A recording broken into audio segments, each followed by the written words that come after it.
John Carr, Here. Rafael Clemente, Marissa Laudas, Rosie Matos, Richard Dunn, Glenn Groman, Brian Stenberg, Here. Rick Stopik, Gary Brown, Here. Ankor Patel, Here. Stephen Basor, Here. Denise William, Here. Serge DeHady, Selena Samios. Present. We have quorum. Okay, thank you. If we can please stand for the Pledge of Allegiance. I pledge allegiance to the flag of the United States of America and to the republic for which it stands, one nation, under God, indivisible, with liberty and justice for all. Okay, thank you. The staff, do we have proof of publication, please? Yes, sir, we do. Okay, great. And do we have any postponements? No. And approval of the agenda, correct? So I would entertain a motion to approve the agenda. I make a motion to approve the agenda. Okay, thank you. All those in favor? Aye. Okay. Oh, was it, who seconded it? Denise Williams, I second. I heard it, but. All right. Anyone, all those in favor? We'll start over. All those in favor? Aye. Anyone opposed? Okay, thank you. We also have our minutes. We have a consideration of minutes. Everybody have a chance to take a look at it? I'll make a motion to approve the July 11th, 2025 minutes. Okay, great, thank you. For a second? I'll second it. All right, thank you, Encore. Let's see, so those, it's been second. Anyone in favor? Aye. Anyone opposed? All right, motion passes, thank you. All right, so we're gonna go, I didn't see any comment cards from the public. The only comment that I do have for myself is welcome to see we have another few new members. At the end of the meeting here, there's a little spot on our agenda for you to give it says comments by the commissioners, so we'll give you an opportunity to, introduce yourself, tell us a little bit about yourself, and get going with that, all right? That's it from me today, so thank you so much. We're going to move on to the regular public hearing, and the first item on our agenda, we're going to hear from the staff on round 26A, county proposal for the text amendment, please. Do we advance the slide? Okay, awesome. Good morning, Commissioners. My name is Bob Hamilton. I'm the Director of Park Development for the county's Parks and Recreation Department. With me is Jennifer Cirillo, our Department Director, and Daniel Duenas, who's our Senior Planner. We're here this morning to discuss some proposed revisions to the recreation and open space element, what we call the ROADS, which is within the county's comprehensive plan. So a little background on the ROADS, right? So the element is not mandatory per Florida statutes, right? But it's highly encouraged, for establishing goals, objectives, things of that nature to provide adequate park facilities, recreational facilities, and open spaces for the public. Our ROADS was originally adopted in 1989. There's been a total of 11 revisions since then. We haven't revised it since 2012, and the reason for that is twofold. One was because we haven't really adopted a master plan, which I'll get into in a little bit, and really the roads, from a level of service standpoint, everything was kind of held true, and we really didn't have any new policies and objectives that we were moving forward with as a department. So that was one of the reasons why we haven't updated it since 2012. Given the approval of the department's master plan earlier this year, we felt the need to ensure that the master plan aligned, or the roads aligned with the master plan, and so that's why we're here today, to be able to discuss some of these updates with you. So there's really 7 key updates to the roads that I'll go through. Really the first one, minor narrative changes to the introduction and administrative element to really better reflect current conditions. That the narrative back from 2012 reflected some policies and things that are just no longer in place. We modified the definitions of our county, of our park types, right? So we have neighborhood, community, and then the 3 key ones for the roads is beach, district and regional parks. We wanted to narrow those down a little bit more, just to kind of reflect truly, the size of the parks, as well as the use of the parks, and where they're pulling from a service area. With the development of our master plan, we felt it was necessary to include a policy really for the long-term maintenance of the plan. So not only was created and is adopted in early 2025, we expect to develop another master plan in 2035. So every 10 years, we're going to move forward with a new master plan. And we also wanted to include a policy to seek additional funding sources, but primarily with the creation of a Parks Foundation, which is now currently in place. So we're excited about that. It gives us another way to be able to help fund some projects that are we just couldn't fund through other mechanisms. So there really are two key policies, which I think of the 7 that I'm going to discuss with you today. Really, the first one is the level of service standard. Originally, in the current ROSE, the planning horizons is 2011 and 2030, right? We're nearing that 2030 horizon, and we wanted to be able to better reflect, level of service, which is developed acres and total park acres per 1,000 residents. So now our planning horizon is going to be 2025, 2035, and 2045. Separate county, the county provided, there's also an issue that we had with local level parks, right? So we provide neighborhood and community parks. Neighborhood parks tend to be less than 1 acre in size. Community parks generally tend to be between 2 to 10 acres in size. But they are, constructed and operated by Parks and Recreation Department.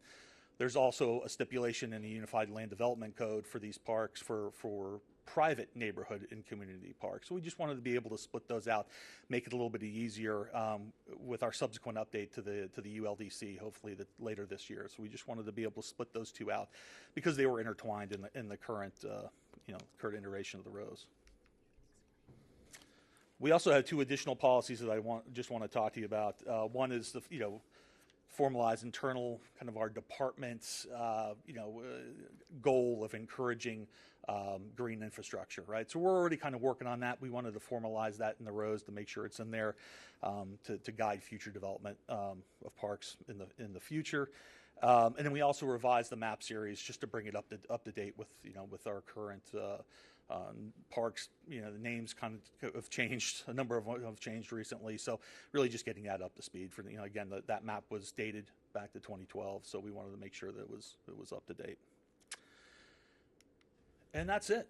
It concludes my presentation. I don't know if you have any specific questions. Happy to answer them. Okay, thank you. Do we have any questions? Go straight down the line this way. Rosie? No questions. Anchor? I have a couple of questions for staff. First, is there any reason why we're mentioning this whole history in text? So you guys talk about the 1987 bond, the 1996 bond, the whatever. Is there a mandate that you have to write everything down? It's not a mandate. I think it's put in there for historical context to be able to say, hey, these were some of our past funding sources that we used to be able to develop parks in the park system. We haven't passed a bond since 2006, a recreation bond. So we wanted to be able to just have that in place to say, hey, historically, this is how we funded our park development. No, I understand that, but then the paragraph afterwards, you're actually describing one specific bond and what you've done with it, Right. but then you're not doing that with that whole list. So it's kind of, if you're going to do it, then be consistent and describe what you've done with all the, with all the bonds, or Sure. just don't put it in there. You're kind of defining what you're doing regardless. Sure. No, I understand. The other question I had was, so you've added the Vision Zero Advisory Committee. Was there a reason for that? I think it was just to update it with the current advisory committees that our department works with. Okay. What advantage does that provide to add them into this? I think what we wanted to do is just ensure that those are added in there to be able to show, hey, we're working with different agencies, we're working with different groups out there to really move forward with kind of our goals and policies set forth in the ROSE. Okay. All right, I'm good with my questions. Thank you. Thank you. Denise? No question. Selena? Thank you. Just for clarification purposes, because it hasn't been updated in the last 13 years. So this is just text amendment to make sure that we're on par with everything else going through. And then is it every 10 years then going forward, just to revise it and make sure? I think with the master plan, we'll certainly do that every 10 years. But my hope is we'll probably be back a little bit sooner. There are, especially when it comes to the minor things like, simple park name changes, things of that nature, updating the map series. So we'll probably be back maybe every couple of years or so is my goal.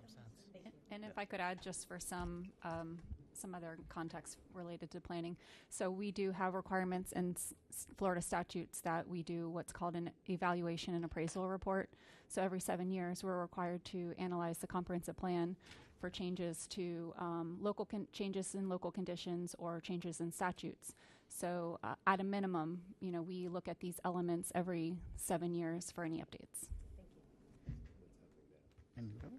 Great, thank you. Serge, any questions? I don't have a mic.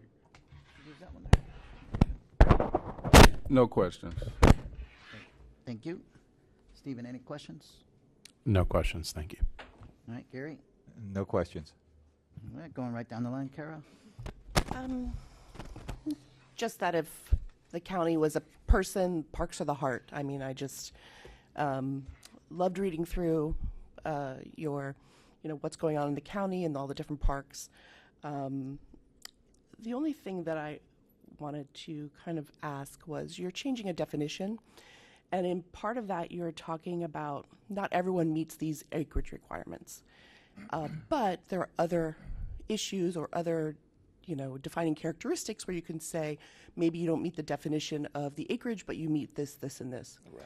But when you look at the actual definition, you use the term and so just the idea that you may want to look at that in regards to, because a lot of times people will kind of quibble with you about the words and say, well, it has to be both because it says and as opposed to maybe and or. Sure. So that you can actually be a little more flexible, which you're trying to do, it looks like, with that definition of how Thank you. you define different parks. But otherwise, just great job. Thank you. Thank you. Thank you for your presentation this morning. I was interested in the Parks Foundation of Palm Beach County, and you mentioned that it is now active. Who serves on the board for that? Jennifer Sorrell will be able to help you with that. Unfortunately, or fortunately, I don't know. I don't. Bob doesn't interface much with our foundation. Good morning, board. Thank you for that question. So it formed late last year. They've been working actually on their 501c3 for about 2 years now. The president is a gentleman named John Gorski. He moved to Palm Beach County specifically for the water ski lakes at Okeechobee Park. He tried to give us money to build a dock in the park, and it was not easy to do. And he figured that out. So they actually have the Gorski Family Foundation, which is pledged to match the first $350,000 they raise, which is a great start out of the gate. We also have several other members. Amy Kemp is representing FPL, who's on our board as well. We have a gentleman who's former Microsoft, Bill Dellinger is his name. They are recruiting now. Jorge Pesquera is former TDC director who has now applied to join our board. Gosh, I'm having to remember all of them off the top of my head. Tony LaFaso, who many of you might know, is involved with many local nonprofits and supports Arts for All and is a Rotary member, longtime Rotary member. So we have many other, who am I forgetting? Oh, Ricky Wade, who's a McDonald's franchisee, is on the board as well. So they meet monthly. They've taken a little hiatus for summer. And especially John goes back up to Ohio to water ski in the summers in Ohio. They've pledged to fund 2 projects. Their goal was to raise $50,000 for the first year, and they did that in less than a year. And we're really looking at them not to fund our long-range capital program. That is still a function of our public budget, but really to do those things to make our parks more accessible. art in public places. Our parks don't have a lot of it, honestly, locally. And you say that art, that parks are the heart of our community. They don't really reflect our community very well, and we'd like to do better in that, and that's in our master plan. So the two projects they picked out of the gate were beach access mats for wheelchairs and strollers. They're funding $23,000 worth of beach access mats for our community. And then the second project they're considering is AED machines to get more safety in our park system. We do have some, and when we have facilities, the AEDs are inside, but the public doesn't know where to find them. So particularly at our active pickleball courts, basketball courts, things like that, we want to make sure that we have AEDs accessible, and the foundation has taken that on. We keep pitching shade because that's the number one thing. Shade is not very, tug at your heart or anything like that, but it's very much needed. And we're also looking forward to doing additional, projects with them. So basically how it's going to work is each October, when the start of our new fiscal year comes, we do kind of like a Shark Tank. We go in front of them and say, here are our needs, here's your menu, and we're totally separate. So they choose what they fund. But we're really excited about it. We have some good people involved. Oh, Jessica Cicera, I forgot to mention her, former Nonprofits First. She's also on the board. They're getting up and running. Their goal for the second year is $100,000, but I have no doubt that they'll make that work. Thank you. You're welcome. Okay. Any other questions? If not, I'll enter. I have a question. Yeah. Sure. On page 9, under parks to be deleted, you mentioned under D17, the Palm Beach Gardens. Rosie, we can't hear you. Oh, I'm sorry. Let's see. Do you hear me now? Yes. Yes. Okay, so page 9, parks to be deleted. You mentioned D17 Palm Beach Garden District, and you said that it's deleted because it's no longer maintained by Palm Beach County Parks and Recreation Department. What does that mean? Does that mean that it will become part of the ULDC or no? So Okay. this was an interesting, so the county owns the land. We entered into a lease agreement with the city of Palm Beach Gardens, who actually developed and currently operated. So it's not technically part of our managed park system. That we highlight in the rows. It is a county-owned property. We do work with them. Anytime they do an improvement, it requires our approval. But it really isn't a part of our complement because we don't manage the park any longer, right? Or that property any longer. It's really managed by the city of Palm Beach Gardens. Okay, so then in that case, these parks that will be deleted, how will people know that they exist? I mean, they will have to find them somewhere else, but not in this map. Correct? Correct. Right. Yeah. We lease out, I think there's a total of 11 properties right now through different municipalities where the county owns the property, but we've leased it to the municipality and it isn't reflected on that map series. So, so yeah, they're municipally managed. If I could add to. Yep. So I just wanted to add, of our 39 municipalities, about 20 of them have their own parks and recreation departments. Some are one person that does special events. Others have parks that they manage as part of their park system. So it is really a layered public national parks, state parks, wildlife refuges, and county, and then municipal park system. So that becomes part of Palm Beach Gardens inventory. The public knows about it because they advertise it, publicly, but it's open to all county residents. And in our lease agreement with all of these entities, that we have others with City of Delray Beach and others, that the county technically owns the property. But again, if the public benefits, we don't really care who operates it as long as the public benefits. Right. Yeah. So has there been any ideas or thoughts about maybe creating a more comprehensive map in the future where it incorporates all the parks, even though they are not managed by the county? Is that something that you guys are thinking in the master plan for the As future? part of the master plan, I think it is referenced in there. There's a total of 313 municipal parks in the county, so the map would get a little bit busy. I think the focus really for the rows is county managed, but yeah, for sure, we do have the capability to do that. I don't necessarily know if we want to put that in the rows or not, just because again, for twofold. One, we have really very limited. The rows doesn't really govern those parks per se, but also that it would be a very difficult map to read, to be honest Yeah. with you, Okay, with a thank number you. of parks. Yeah. Thank you. Yep. Go ahead, Ankar. Just following up with her, when you lease these properties, the statement you made is that it's still open to Palm Beach County residents, right? Correct. However, the municipalities determine what they're charging, and they typically charge more for non-municipal residents. So in these leases, they cannot do that. They have to charge everyone the same. The only exception is North County District Park can charge 20% more. They cannot charge more than 20% more. And the reason they can do that is it goes back into maintenance of the park. Because those unincorporated residents aren't paying any city kind of taxes, so 20% allows them to maintain the park. So we have very specific terms in those leases. Patch Reef Park is another good example. The city of Boca approaches me from time to time wanting to buy out of that so that they can charge resident, non-resident rates, and we do not allow that. We want to keep that in place so that everyone is treated the same. All right, thank you. Appreciate it. All right. If no other questions, I'd entertain a motion. I'll do a motion to approve based on staff's recommendations. Second. I would second that motion. You got it, Precious? All right, we had Surge. Anchor. I'll second that. You got it? Okay. Surge. All right. Any further discussion? If not, we'll take it to vote. All those in favor? Aye. Anyone opposed?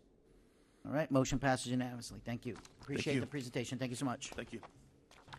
Okay, going on to the next item on the agenda is the Nova Life RV Park privately proposed. We have a presentation by the applicant, correct?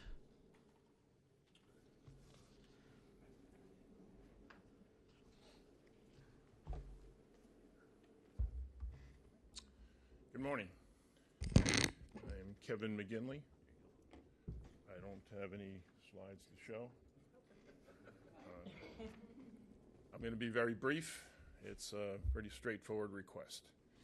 It seems to be Recreation Day here at the Planning Commission, and I'll continue that segue. This is a privately initiated comprehensive plan amendment to take this piece of property, this 15 acres that's on the rim canal of Lake Okeechobee. Would you mind speaking into the microphone? Some of the members, commission members can't hear you. Yep. Thank you. If you can make this thing extension a little bit higher. I'll lean over then. Can you hear me now? Thank you. The rim canal, we're adjacent to Reardon Park, which also has access to the trails on Lake Okeechobee, access to Lake Okeechobee through a not very good boat ramp there at Reardon Park, but you can get skiffs in and things along those lines. This is a national company. They went in their searches for a Palm Beach County site, and then we initiated the comp plan amendment to go from high-density residential, which, when you look at the location, maybe that's not the best place for high-density residential in Palm Beach County, but certainly for RV recreational. This will be seasonal, so that you'll have many more tenants showing up in the cooler weather, wintertime, than in the dog days of summer. We have adequate facilities to serve the park. They have a design team. Again, they're a national firm. They know what they're doing, except when it came down to local governments. So that's why I'm here today, and I'll answer any questions that you have of the proposed change from high-density residential land use to include the commercial recreation. Thank you. Okay, thank you. All right, I'm going to start down there with Brian. Brian, you have any questions for the... Oh, I'm sorry, staff? I did that again. I think I did that last month, too. All yours. You ready?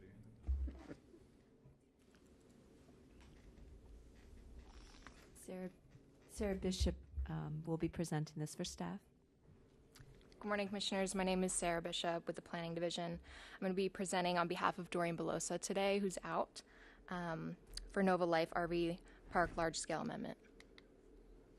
Before I go into detail, I have some background on the commercial recreation future land use. The CR FLU was established in the 1989 plan to accommodate a need for both public and private commercial recreation uses, which are generally large in scale and can serve the demand of both local and tourist populations. Sites with existing recreational uses were assigned the CR FLU at the adoption of the plan. Current policy allows the county to assign CR to appropriate locations through the amendment process. CR FLUs can be seen throughout the county, including the South Florida Fairgrounds, Lion Country Safari, RV parks, and golf courses. Future land use amendment requests for commercial recreation are not seen often. However, the BCC recently adopted an amendment to CR for an RV park in the agricultural reserve tier known as West Delray RV Resort. The subject site is 14.99 acres and is in the Glades Urban Suburban tier. It is located on the west side of State Road 715, approximately 1.29 miles north of Hooker Highway. And the applicant is proposing to change the future land use from high residential 8 units per acre to commercial recreation with underlying 8 units per acre. The applicant intends on submitting a zoning application following adoption of the FLUA change to request a rezoning from the agricultural residential to commercial recreation. And the number of allowable sites per acre is regulated in the ULDC. If the applicant requests the CRE zoning district, the site could have a maximum of 89 RV sites or 6 sites per acre. This is an overview of the future land uses in the area. The site is outlined in red and is currently vacant. To the north in yellow is the state-owned, county-operated Paul Rardin Park with a park future land use designation. On the east, there are agricultural uses with institutional future land use, shown in blue, and agricultural production, shown in green. On the south side, in orange, are sites with HR 8 future land use, including a vacant parcel, the Arc of Glades School, and Breeze Mobile Home Park. The applicant has provided adequate justification that the campground will provide a complementary use adjacent to several recreational sites, including Lake Okeechobee, state-designated hiking trails, and Paul Rardin Park. Additionally, this proposed amendment is consistent with all applicable policies within the comprehensive plan. In order to ensure compatibility, staff is recommending a condition of approval, limiting the site to recreational vehicle spaces, campsites, accessory, and other dwelling units and other uses allowed within the CR FLU. In order to meet the long-range traffic standards in Policy 3.5D, there will be a condition limiting the maximum number of trips, and the applicant is in agreement with all conditions of approval. Staff is recommending approval with conditions, and the motion is to approve with conditions, and that concludes my presentation. Great, thank you. Now I'll start with Brian. Any questions, Brian? No questions here, thank you. All right, Kara? I guess I just have a question about the facilities that are provided on these type of commercial. They probably will have existing restrooms on site with showers and things like that, depending on what kind of recreation, amenities you have in your own facilities. As far as it talked about the sewer being available, are they going to connect? Are they going to do they have any alternative to that? No, as far as the sewer is concerned, they need to connect. Yes. Okay. Because there's going to be waste to dispose of. The amenities are your typical clubhouse or the general store to buy certain provisions, showers, wash down areas, things like that. No swimming pool or anything like that established. As I said in my original presentation, I think this is going to be seasonal, so that you're going to have very few people staying there in the summertime, especially during hurricane season and things along those lines. But if they are, they just get and start up the RV and drive away. I don't know if any of you have been out to the South Florida Fair and seen the RV shows out there. My goodness. I mean, the things that they are making now, and that's what this group caters to. The people who come and they're going to different trips. Maybe they're going down to the Keys, but they're stopping here for a couple of days and they're moving on. That's their market, and some of these are beautiful things. Thank you. Okay. Thank you. Gary? No comment. Stephen? Only question I would have would be when would the pending approval, what is the timeline for the opening of the site, or has one been established?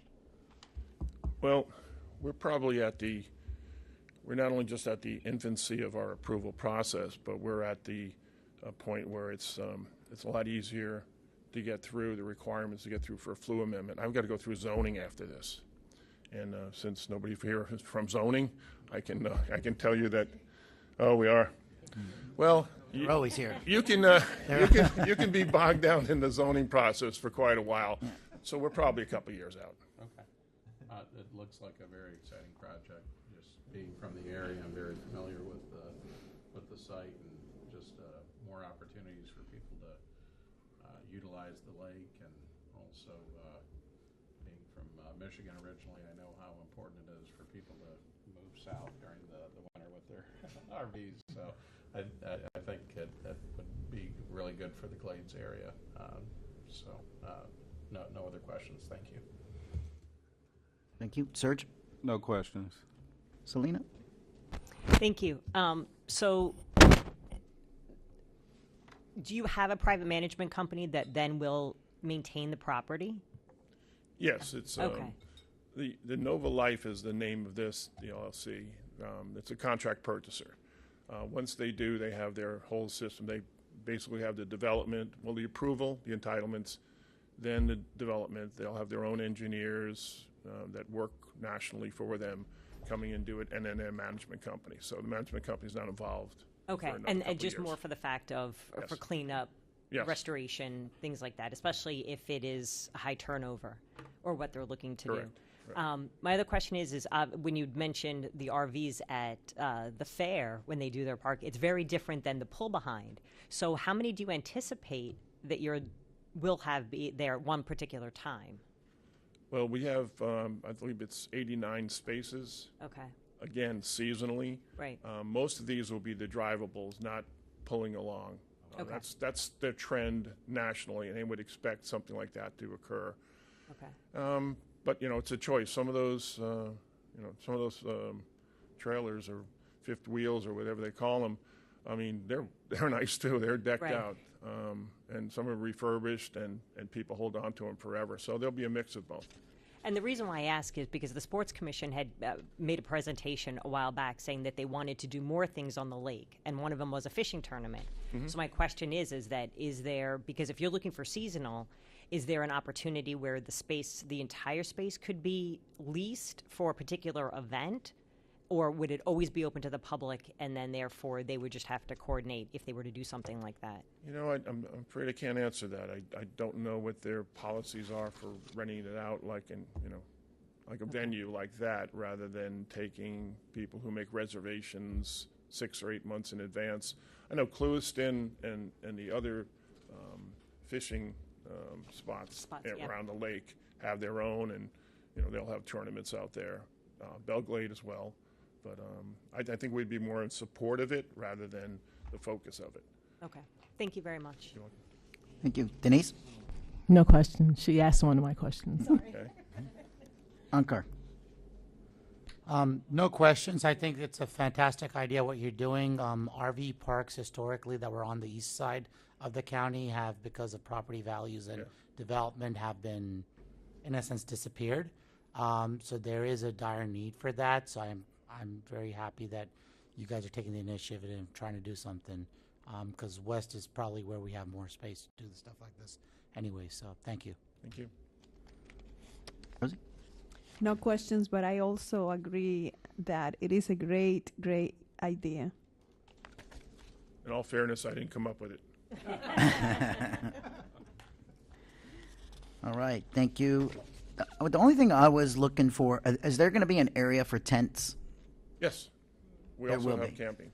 There's a mix of those that's allowed by the ULDC, and there won't be many tent areas. It's primarily RV, but there will be some. Sometimes you travel with your children, and you don't necessarily want them in the RV if they're that age, and you pitch a tent next door, and they live on their own in the wilderness, so to speak. Python hunting season. That's right. Then the same standards would be for up to no longer than 30 consecutive days there, correct? That's correct. Okay. All right. No further questions. Yep, Gary?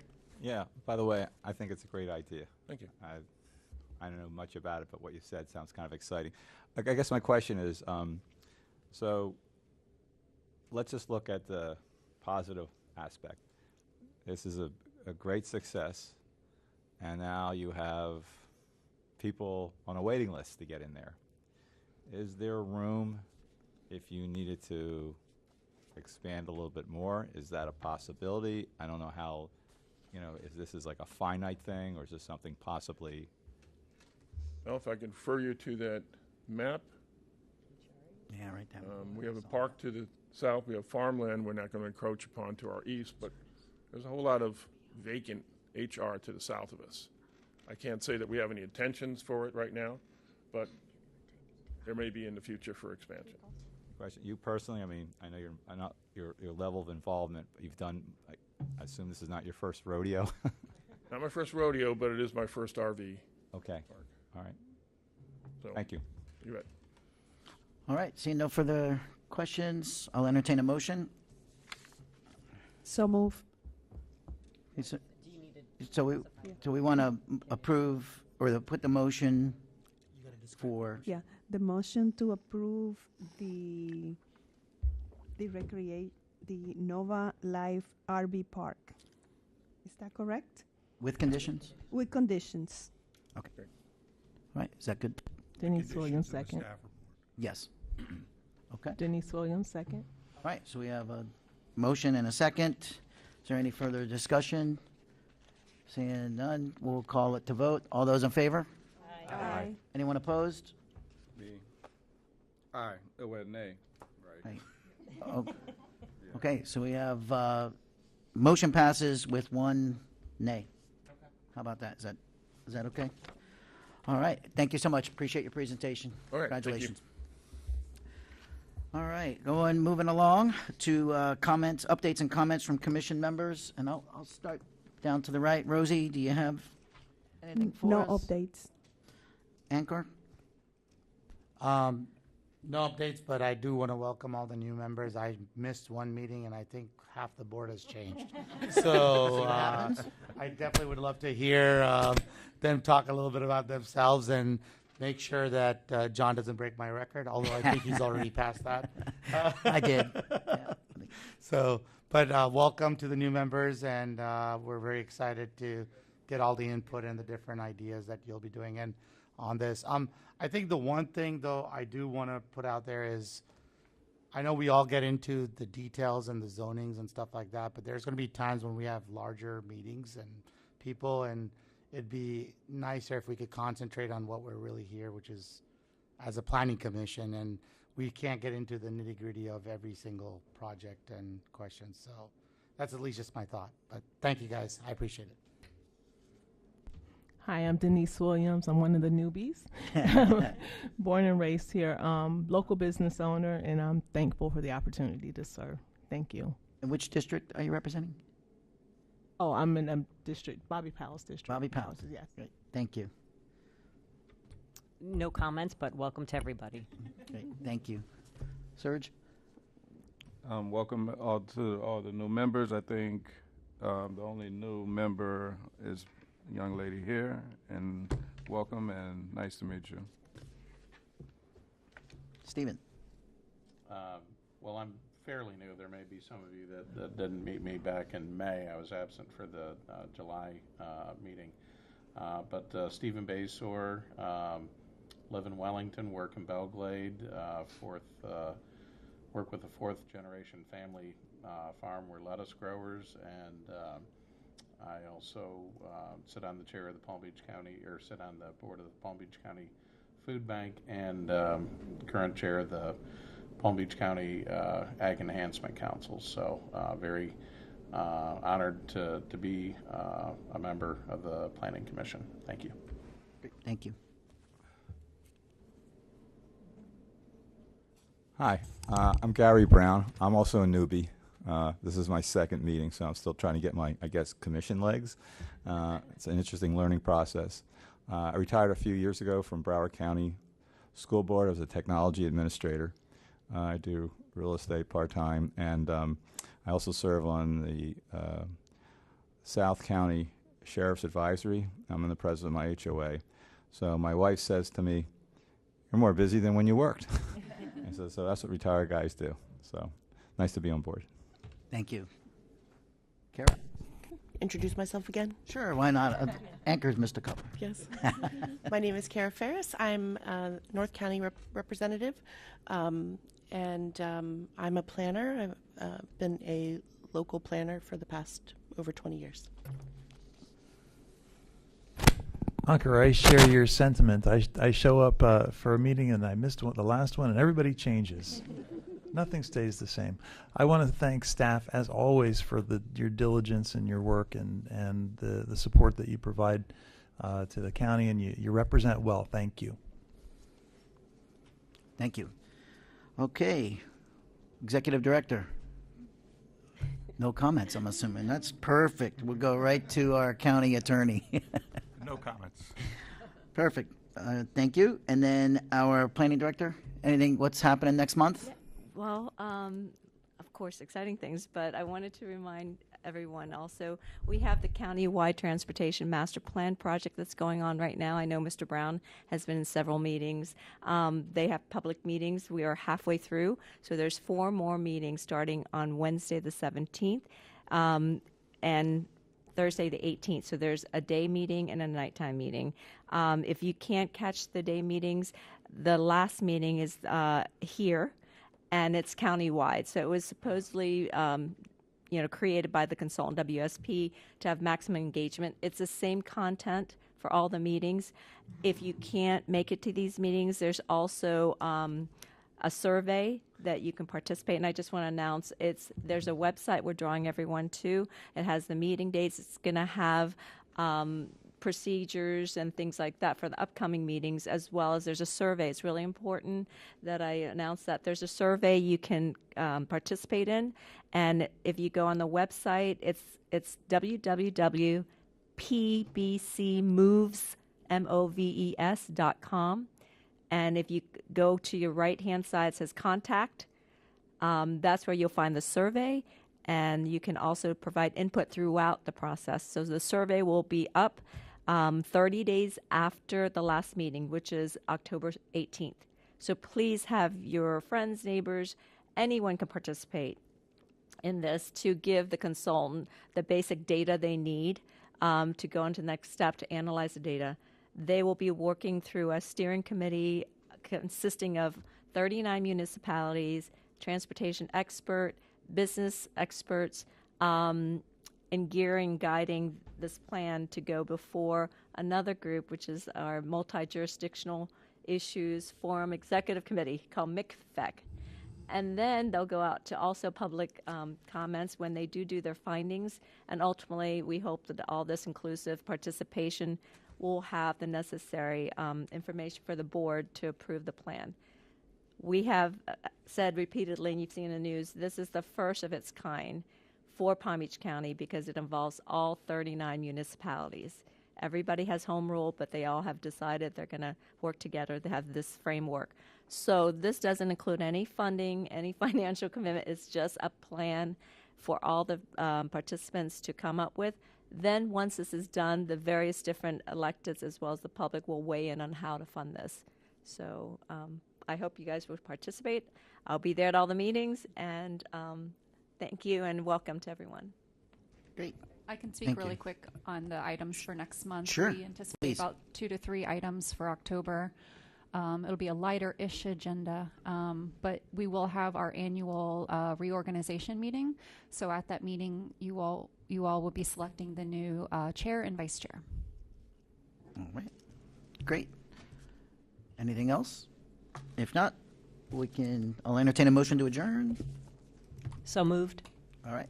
We are adjourned. Thank you.